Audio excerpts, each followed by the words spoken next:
आज के एक्सप्लेनर में जानेंगे सांप वाला पटाखा सबसे जहरीला रंगीन पटाखों से कैंसर का खतरा। इस बार सिर्फ ग्रीन पटाखे जलाने की अनुमति, ये कितना सेफ। दीपावली को पटाखे चलाने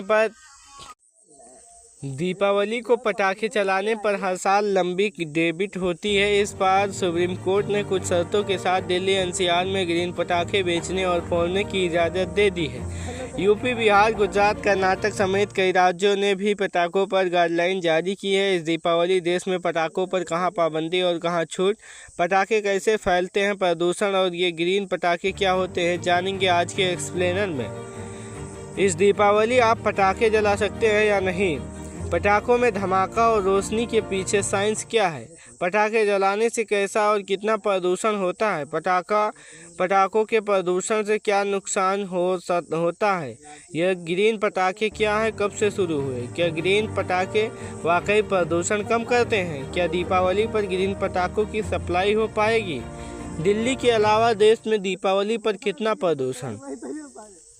इस दीपावली आपके शहर में पटाखे जला सकते हैं या नहीं। जवाब है 2024 में सुप्रीम कोर्ट ने दिल्ली में पटाखों की बिक्री, डिस्ट्रीब्यूशन और पटाखे जलाने पर पूरी तरह से बैन लगा दिया था। 3 अप्रैल 2025 को सुप्रीम कोर्ट ने साल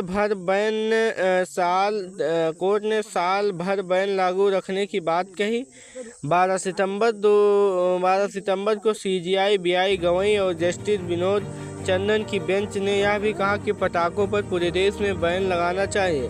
साफ हवा पर पूरे देश के लोगों का अधिकार है।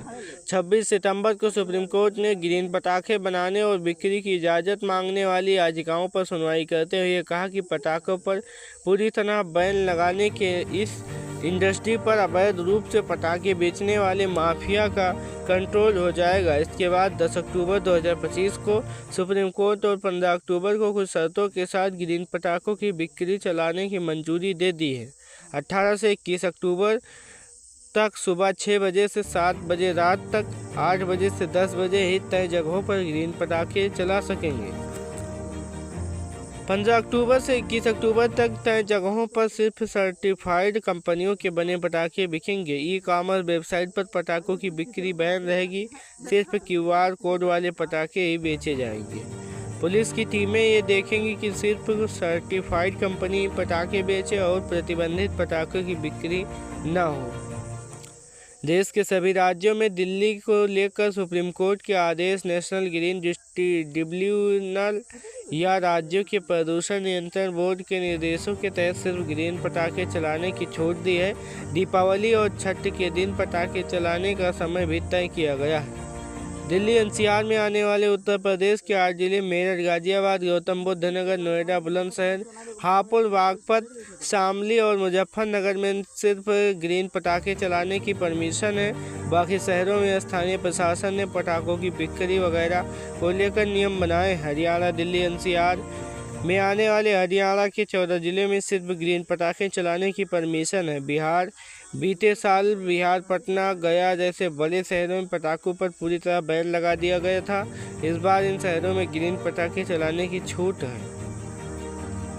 पटाखों में धमाका और रोशनी कैसे होती है, इसके पीछे साइंस क्या है।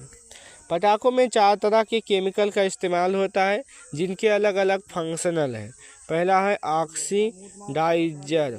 पटाखों को जलाने के लिए ऑक्सीजन चाहिए, इसलिए ऑक्सीडाइजर के बतौर रासायनिक तत्वों के नाइट्रेट, क्लोरेट और परक्लोरेट यौगिकों का इस्तेमाल होता है।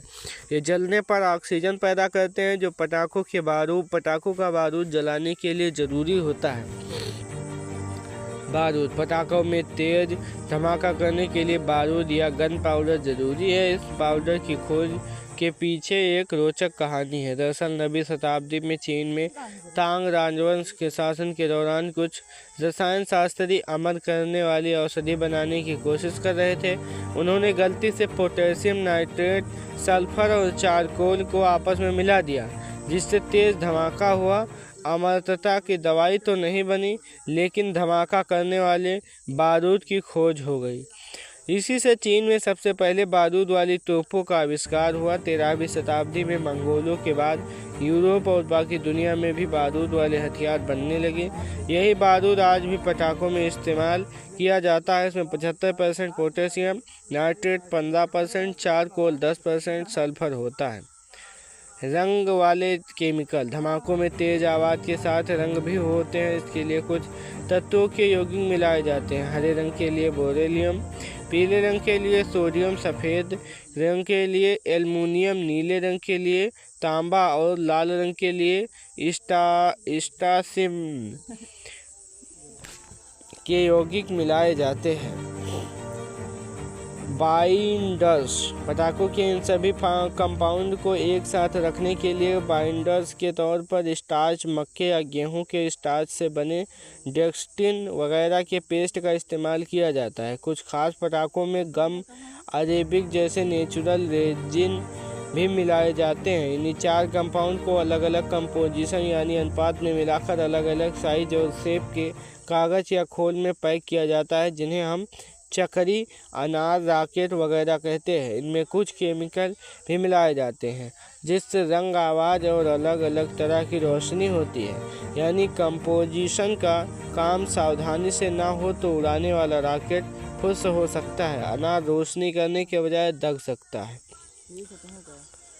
पटाखे जलाने से प्रदूषण कितना होता है? पटाखे हवा, पानी, मिट्टी सबको प्रदूषित करते हैं। पटाखे जलाने पर 3 तरह के पैल्यूटेटर्स यानी प्रदूषण फैलाने वाले तत्व रिलीज होते हैं। प्रदूषण फैलाने वाली गैसें carbon dioxide, carbon monoxide, sulphur dioxide, nitrogen oxide जैसी प्रदूषण फैलाने वाली गैस निकलती है। पार्टिकुलेट मैटर पीएम यानी सॉलिड और लिक्विड के इंसानी बाल से भी छोटे कण 2.5 से 10 माइक्रोमीटर तक के पीएम को PM10 कहा जाता है। यह सड़कों की धूल, इमारतों के कंस्ट्रक्शन वगैरह से बनते हैं। वही 2.5 माइक्रोमीटर या इससे कम साइज वाले PM 2.5 पटाखे कार के फ्यूल, पावर प्लांट, लकड़ी के जलने, जंगल की आग वगैरह से बनते हैं। यह इतने छोटे होते हैं कि सांस के जरिए आसानी से हमारे फेफड़ों और खून तक पहुंच जाते हैं। मेंटल बेस्ड पॉल्यूटेटर्स पटाखों में रंग पैदा करने वाले बोरियम, स्ट्रोंशियम, कॉपर, पारा, आर्सेनिक और कैडमियम विषैले होते हैं। अनाज से बोरियम, पोटेशियम और एल्युमिनियम मिला होता है। चक्री और फुलझड़ी में कैल्शियम और लोहा होता है। इन तीनों कैटेगरी के पॉल्यूटेटर्स में कोई पार्टिकुलेट मैटर और कम से कम 2 पार्टिकुलेट हवा में मौजूद हो तो हवा का एयर क्वालिटी इंडेक्स यानी AQI निकाला जाता है। इंडेक्स में 0 से लेकर 500 तक रीडिंग बताती है कि हवा कितना प्रदूषण है। और बीते 9 साल में दीपावली के एक दिन पहले, एक दिन बाद लगातार AQI में 1.5 गुने से 2 गुनी तक बढ़त हुई है। 2023 में तो एक दिन में AQI 200 से बढ़कर 900 पहुंच गया था।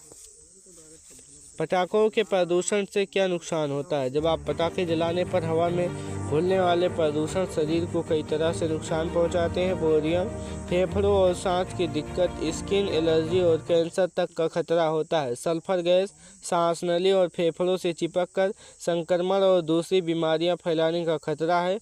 पर क्लोराइड थायराइड ग्लैंड और फंक्शन पर असर हो सकता है। नाइट्रोजन और ऑक्साइड सिर दर्द, थकान और चक्कर आता है। ओजोन से स्किन कैंसर बढ़ने की आशंका होती है। आयरन से शरीर में इसकी मात्रा बढ़ने से सिरोसिस, डायबिटीज, हार्ट अटैक आ सकता है। पारा हाई ब्लड प्रेशर, खून की कमी, दिल का दौरा पड़ने की आशंका होती है। मैग्नीज नर्वस सिस्टम पर असर, पार्किंसंस डिलीज का खतरा। तांबा दिमाग में डैमेज का खतरा। बाल रोग विशेषज्ञ डॉक्टर रवि खन्ना कहते हैं, दिल्ली जैसे प्रदूषित हवा वाले शहरों में रहने से औसतन उम्र 5 साल तक कम होती है। हवा में मौजूद प्रदूषक सांस के रास्ते शरीर में दाखिल होने के बाद शरीर की कोशिकाओं को नुकसान पहुंचाते हैं। कोशिका जल्दी नष्ट होने लगती है। इससे गंभीर बीमारी का खतरा पैदा होता है। रवि खन्ना बताते हैं कि प्रदूषित शहरों में महिलाएं गर्भपात का भी खतरा हो जाता है। पैदा होने वाले बच्चे भी जेनेटिक डिसऑर्डर की आशंका बढ़ जाती है।